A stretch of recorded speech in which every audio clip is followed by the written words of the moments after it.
Hey guys, welcome back to part 6 of this series, and in this part I'm going to create my movie paging adapter. So for that, within our movie package, create a new Kotlin class file naming movie paging adapter and extend this with paging data adapter. Pass our movie in here, alt enter to import, and second argument is our view holder. So our view holder is movie paging adapter my view holder. Alright, so first I am going to create our inner class my view holder, and it will accept view data binding, and we are going to pass our view holder movie binding. So this class is generated for our view holder, which is view holder underscore movie. It is a list item for our recycler view. So after that, extend this class with recycler view dot view holder and pass this view data binding root in here. Alright, so I think my spelling is wrong. Now it is fine. And after that, I'm going to create a companion object calling diff util.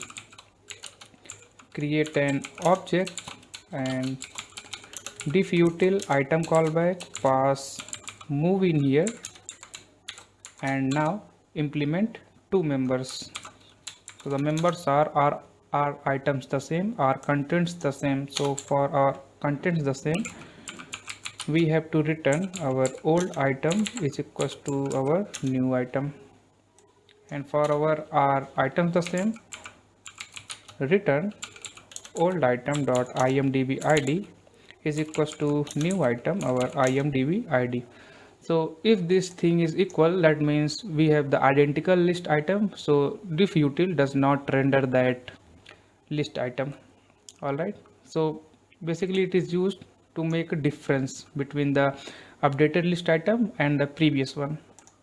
So now everything is fine. Pass our diff util over here. After that, implement the members which is provided by our paging data adapter. So we have our on bind view holder, we have our on create view holder. So in our on bind view holder, we use holder.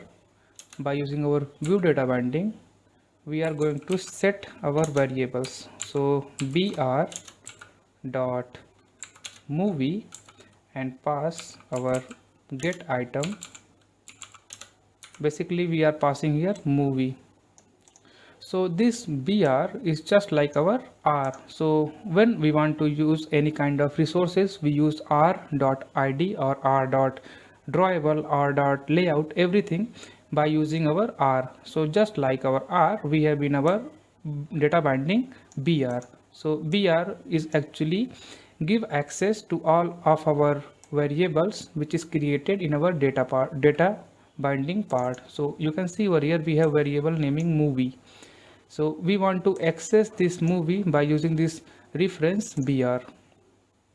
Okay, so what it will do, it will simply set our item in this movie which is existing over here in the layout part, and this movie is passed to all of our layout and it will render that thing. Alright, so this is for our on bind view holder. Now on create our view holder. So while binding, by using our view holder binding, inflate layout inflator from context. So context is coming from our parent, and the next one is our view group. So you can see our view group is parent, and third one is our attached to root, which is false, and simply return our my view holder, pass this binding over there, and that's it for our paging data adapter. Thank you for watching this video.